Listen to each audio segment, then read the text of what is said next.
So while it was going on, I looked up every now and then, and I remember the TV was still on, and it was the summer of 2008, so the Olympics were happening, and I realized that I was losing my virginity to Olympic badminton.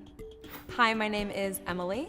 I'm 30 years old, and I am from Westport, Connecticut originally, and I'm a Capricorn. So I didn't lose my virginity until I was 23. I wanted to wait because I wanted it to be with somebody that I really trusted, that I felt would really, I'd be safe with them, that he would care for me, that it wouldn't just be someone at a frat party in college.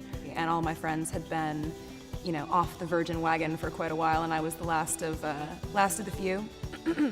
So that was tough because I couldn't have those conversations with my friends really so much. And I just wanted to be kind of, not really over with, but I wanted to, pass that gate a little bit. So I planned to ask him, because we were friends and he was my ex-boyfriend actually, so I knew that he was a good guy. So I went with him to a friend's wedding in New Hampshire. We ended up getting back to the room at the end of the night, and he didn't really know what I was going to ask him, and then I asked him, and so while it was going on, I looked up every now and then, and I remember the TV was still on, and it was the summer of 2008, so the Olympics were happening, and I realized that I was losing my virginity to Olympic badminton. It's China versus Japan.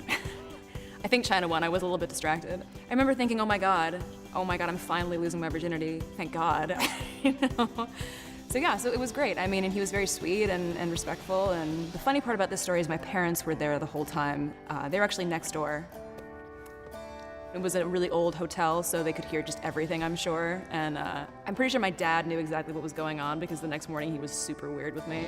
I'd always thought, I think growing up, that losing my virginity, I'd be a little bit, scared or anxious, and I never felt those things. So I was just very safe with him. Because when I was 17, all I felt was like, why don't I have a boyfriend? Why have I not had sex yet? Am I not attractive? It almost felt like I hadn't been chosen, which was a sort of a strange thing. I think that women are not forced, but encouraged to be sexual at a young age, and I think that because of that reason, we all assume that, by the time you're 17 or 18, you should not be a virgin anymore. Women that hold on to their virginity for longer are kind of considered prude, but if you lose your virginity too young, then you're considered kind of a slut.